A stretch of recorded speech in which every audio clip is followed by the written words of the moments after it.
Vice President heading the Center for Technology and Society at ADL. And I am so excited to welcome Donie O'Sullivan to join me today in conversation.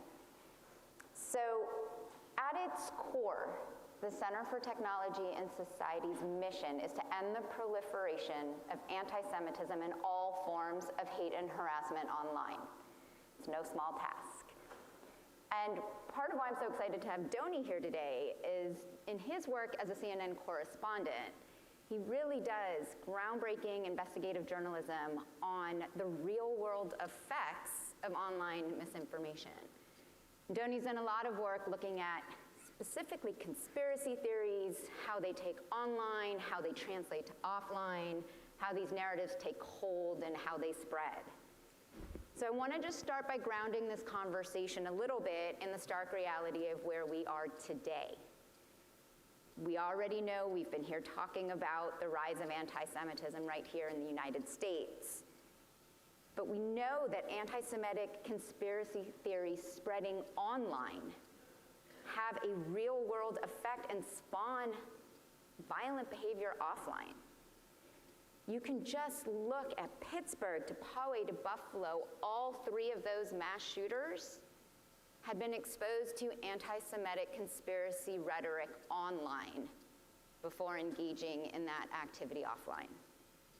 Now, in our Center for Tech and Society, we also do an annual survey of how users experience hate and harassment online. And I just want to say the numbers are not encouraging and getting worse. We know at ADL that hate and harassment and anti-Semitism being normalized online, making users' everyday experience online really problematic. It doesn't only ostracize the people most at risk, but it also is a dangerous situation where we can find ourselves marching towards violence in the real world. And yes, I believe the online world is the real world now. So, in addition to all of this unsettling reality, we now have the proliferation of artificial intelligence tools that are becoming more and more accessible to everybody, including things like ChatGPT, deepfakes, synthetic media, and the world is only now beginning to truly grapple with what that might mean for the proliferation of hate, harassment, and extremism. And so that's why I invited Donie here today to help us unpack some of these issues, make sense of some of them, and think about the direction that this all might be headed, and also to talk a bit about what some of the things we can do about it. So please help me welcome Donie.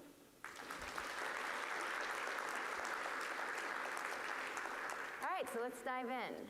In a lot of your reporting, which I've watched over the years, you really do get into these conspiracy theories, not just online, which you do great work in, but you also talk to people in the so-called real world who have fallen for these types of theories.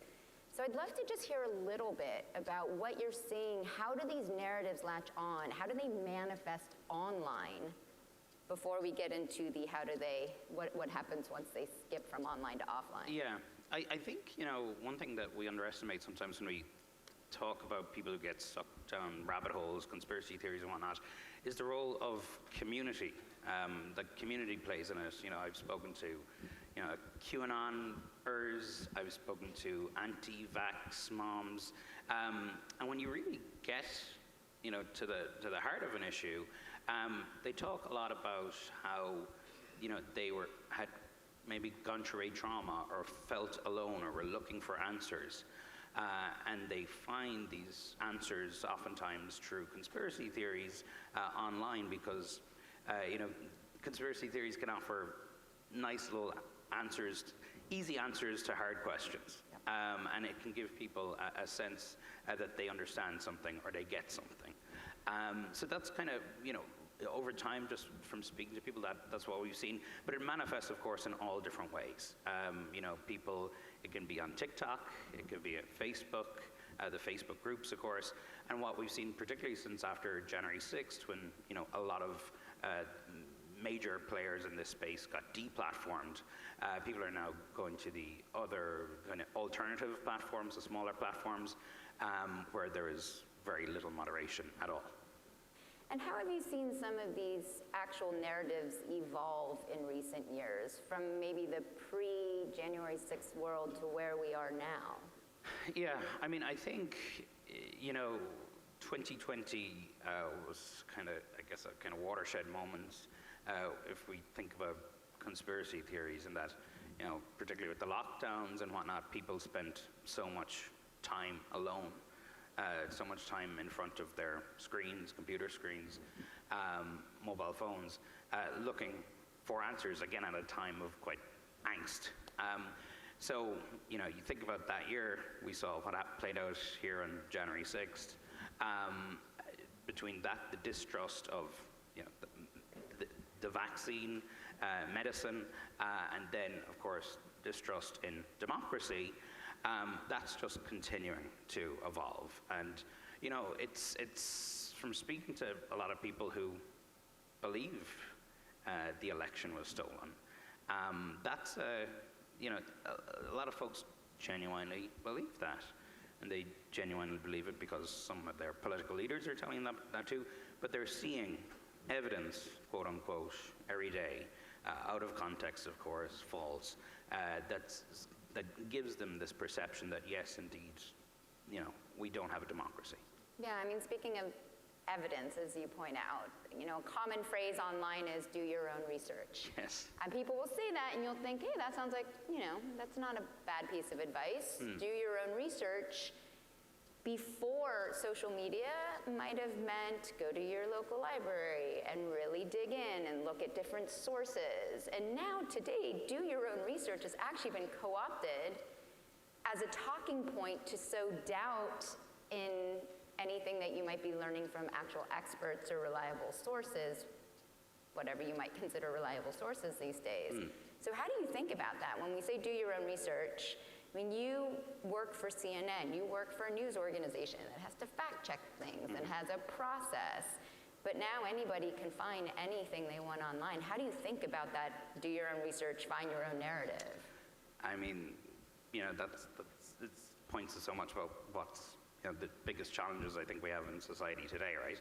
I spoke recently to a mother who, her 40-something-year-old son is very far down the rabbit hole. And, she would talk about how she would try to help him in the past where, because of course, things get cherry-picked. And so sometimes he would bring her these conspiracies, some of them were anti-Semitic, some of them were anti-government, and she'd try help him and say, well, look, here's actually the full context of what we're looking at. And then, but the challenge, of course, with social media and the fact that this ecosystem of conspiracy theories is now so big is that the conspiracy theorists can always find another piece of evidence to say, well, what about this? And then what about this? And what about this? And of course, distrust in media, in experts, in institutions, just compounds this issue. That is one thing, and I think we kind of saw that around the election too, right? Because there's so many videos that have been taken out of context, of course, of election officials who are just doing their jobs, but people watching the videos and saying, oh, there's ballots there, et cetera, et cetera. The problem is there's so much of it. There's a tidal wave of misinformation. And, I've spoken to people, and I've to believers of some of this stuff, and, I'll talk them through, why what's being said about maybe one video is false. But then they'll say, okay, well, what about this one? And then this one, and this one, and it's never ending. There's just so much, you throw enough at the wall, something's gonna stick. I mean, that actually gets to the point of one of the reasons we're trying so hard in Center for Technology and Society to look at the larger systemic issues and what are some of the ground rules and policies around this, because if you're just trying to take down content of everything that is not accurate, that is an uphill battle that you're never gonna win. I do want to talk a bit about sort of the mainstream platforms versus fringe platforms. And one of the things we focus on at CTS is how do you push the most extreme voices back to the fringes And that used to feel like a logical path, but now, as our colleagues in Center on Extremism will tell you, the amount of terrible things happening on the fringe platforms just migrates back to mainstream eventually. I'd love to hear the interplay between, is there such a thing as, don't worry about that, it's just a fringe platform, they're all just talking to each other, or do you see this starting to interplay with the mainstream? Yeah, no, I mean, I think for years, and we spoke a lot about how, Facebook and Twitter and YouTube and the TikToks of, what were they doing, what content, there was a lot of discussion about, well, why do you have this hateful figure on your platform? Why do you allow this person post X, Y, and Z? Platforms took a lot of action all at once after January 6th. They kicked off some really prominent hate figures and conspiracy theorists. But I mean, that is not really, that's not a long-term solution, I think, for society, because what we've seen is these people have, we call them fringe or alternative platforms, but there's millions of Americans using them, tens of millions of people around the world. You can go onto Telegram and there's groups devoted to the likes of QAnon and other kind of violent conspiracy theories, and there's hundreds of thousands of members, So in some ways, and look, I mean, I don't have the right answers for this. I don't have the answers. I just cover it. But fortunately, what is the right approach in terms of you deplatform, and so you deplatform prominent figures. Their followers then move on to these fringe platforms, and that can just then drag those followers down further and further and further into more hateful and violent rhetoric. So I don't have the solutions. I'm not going to say I have all the perfect solutions myself either, but we did actually put out a study with one of our Belfer fellows recently about the effects of deplatforming. And while, again, as I mentioned, we are looking for more holistic solutions to really try to create a healthier online ecosystem, we have found that deplatforming the most problematic figures, while it does move some people back to the fringe, it also it makes them lose their way of being able to monetize their content. Because what a lot of people don't realize, a lot of the loudest voices dragging people down some of these hateful so-called rabbit holes, they're doing it because they're able to build their audience, they're able to monetize, they're able to profit off it. So deplatforming in and of itself of major figures actually does have some positive effect in that respect. But we don't have the perfect solutions. We're working on it as well at CTS. Yeah, in some ways I think it's almost the genie's out of the bottle now, in that particularly there was some very blatant kind of QAnon type figures, people who were spouting just absolute BS, really in the lead up to the election, and they had hundreds of thousands of followers. And I think, kind of looking back now, I think even people in the platforms would say, yes, that might have been a bit of malpractice on our part, that we didn't do more to crack down on this, because what you had was these people who came to notoriety, infamy, whatever you want to call it, and that's where they started their build-up.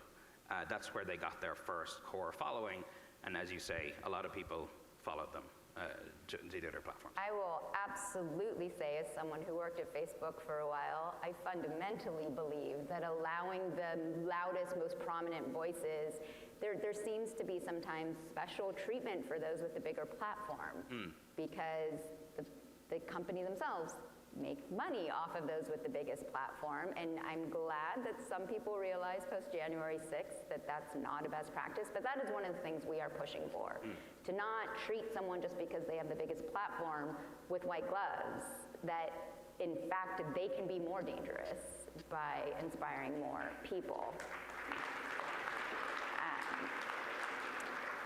So before we get into the scariest part, which is ChatGPT, it's all been so uplifting. Yeah, it's been very uplifting. I have one question before we get into the scarier future ahead, and this might give tips to some people in the room as well. How do you at CNN think about some of the things you're reporting on? Are you giving more oxygen to a hateful actor? Or if you're retweeting or quote tweeting or amplifying a message that actually at its core is about hate and harassment and extremism, how do you think about, as a reporter, how to handle some of that content. Yeah, I mean, that's kind of the issue we run into every single day. You know, it's kind of being a journalist on this beat is a bit different in that oftentimes you're actually saying, okay, this is a story we shouldn't do because, you know, it might be a good story, it might be interesting, but, you know, we have to consider the size of our platform. Look, it's always a judgment call. I don't think we always get it right, and I think we've been learning a lot. I will say, you know, QAnon, for instance, we didn't, I mean, I had been following its evolution for years, but I never, I don't think, mentioned it in a story until about 2020, because I was, you know, and my editors, we were kind of in the mindset that we would be giving this a global platform, et cetera, but then, of course, you know, we saw then in the final months of 2020 and going 21 how it did actually materialize into a real movement. So I would even say that I was probably too cautious in not talking about it earlier and covering it and shining a light on it that way. But it's really difficult, you know, because ultimately, no matter what you do, you're going to be playing into the conspiracy theorists' hands. But, you know, I think we take the view that we have to cover these things. We have to show, and that's why so much of the reporting we do is trying to focus on the victims, on, you know, the families, the families of who have loved ones who get sucked down these rabbit holes, and really trying to get, you know, we talk a lot about the responsibility of the social media platforms, but, you know, back to the point that I made at the top of this was, one thing that has just struck me time and time again is this idea of community, and that, of course, is obviously a much bigger issue to deal with in society. But, you know, people don't get out as much as they did right before. You know, they're spending more time alone on their phone. You know, bowling alone, the book 20 years old this year, I think. That kind of phenomena, and, you know, you really can't underestimate how, you know, I've been covering a group for a while who they believe that JFK is still alive. He's not. But, you know, it's you know, a bizarre, silly conspiracy theory, but actually then once you scratch under it, there's anti-Semitic undertones, there's the bloodline, et cetera, et cetera. You know, that in itself is a crazy belief, but you want to see how great a time this community of believers are having. Yeah. They meet up, they go to events, they think they're in the know about something that everybody else doesn't understand. Their families don't get it. Finally, that they've found this group that, you know, that they're all on the same page. So I think that's really the issue. If you want to start tackling this, it's about, well, how do we, you know, give people a different, an alternative form of community? Yeah, I mean, that's part of what drew me into this. Yes, applause for that. Part of what drew me into this work to begin with was, you know, I used to work overseas, embedded in communities that were really susceptible to extremist messaging, and it was always the same thing. It was people were looking for a way to belong to something. And so any intervention that we might have on social media has to have this whole of society approach. But now, if we haven't scared you all enough yet, let's talk about what's coming next. You know, we've all heard so much news about ChatGPT and deep fakes. Actually, Donie, you even came when I was teaching at Cornell Tech, and you spoke to my students and showed how much work goes into dissecting a video before you use it to prove that the video itself is real. So we, as a society, are just starting to grapple with, listen, artificial intelligence tools could also be used for positive interventions, right? Like maybe there's a way that artificial tools can actually truly find anti-Semitic conspiracy theories and hate and extremists online in a more effective way. But I guess my question to you is, how are you thinking about this next wave of tools and what it might mean for these issues? Yeah, I mean, I think we all saw, I think it was just before the holidays when ChatGPT really kicked off and you know, I think scared a lot of us. But, you know, the developments we've seen, it's incredible just how quickly, whether it's creating fake audio, fake video, fake images, and tools like ChatGPT, you know, there's particularly with the image generation, you know, somebody when Trump was, brought in New York and arraigned, someone in real time was, I think everybody was waiting for the official images. A photographer had been let in for a few minutes. But in that meantime, as people were waiting for images to emerge, people were using these new AI tools to, imagine what was happening in the courtroom and kind of putting Trump in, showed him fighting and this sort of stuff. But it was incredibly real looking. Yeah. And so that's the kind of, I think, the fact that you can create this stuff really easily, really quickly. I think as a newsroom, we're trying to, get ahead of that and to be proactive in how do we think about vetting this sort of thing. And it's of course something that we're hopefully going to try stay ahead of. And then of course I think, with fake audio as well. I mean, I did a story where I tortured my poor parents and called them using my AI audio voice. My dad fell for it, my mom not so much. You can watch it. It's a good story. But you think about like the degree to which an audio tape has played a role, in election campaigns. The Access Hollywood tape, for instance. How easy now it would be to, one, manufacture a fake tape, but two, the fact that this technology now exists gives people the opportunity to a plausible deniability, right? To say, well, actually, Right. I didn't say that. That's AI. That's a deep fake. So The libr's dividend is real and Exactly. comes faster and faster.